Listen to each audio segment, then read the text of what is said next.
It's one of the biggest worries for Queenslanders right now, the price of having a roof over your head, especially for the more than 1 million residents who rent.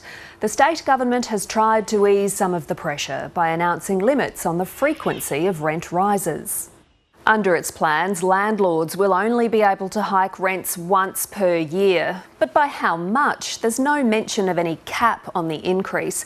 There's also an extra $28 million for support, including 600 emergency hotel accommodation places and another $3.9 million to expand food and emergency relief. A Q-Build centre will be set up in Cairns to pump out 26 prefabricated homes each year, and then there are tax concessions. Land tax will be slashed in half for build-to-rent developments that include affordable housing. But will it be enough? State political reporter Kate McKenna takes a look.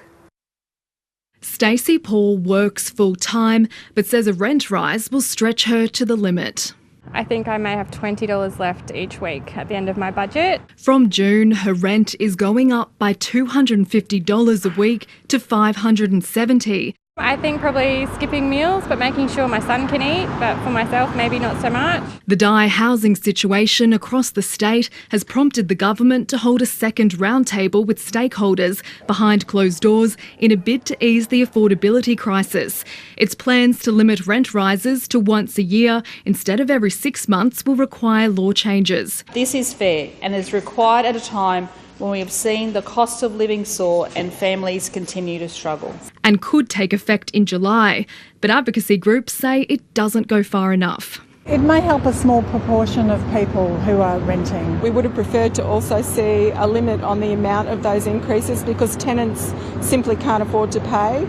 Others believe it's a step too far. It is disappointing. We know that each time this happens, investor confidence is dented that little bit more. But likely to boost that confidence, tax concessions for property developers to encourage more build-to-rent accommodation. If at least 10% of a development has affordable housing, land tax could be halved for up to 20 years. These measures will make it more commercially attractive for property developers to construct build-to-rent projects. The government's also converting former retirement villages into housing for the homeless. 60 homes will be provided in Toowoomba and Clayfield, while a leased village in the Redlands will be used as temporary accommodation for the homeless. Kate McKenna, ABC News.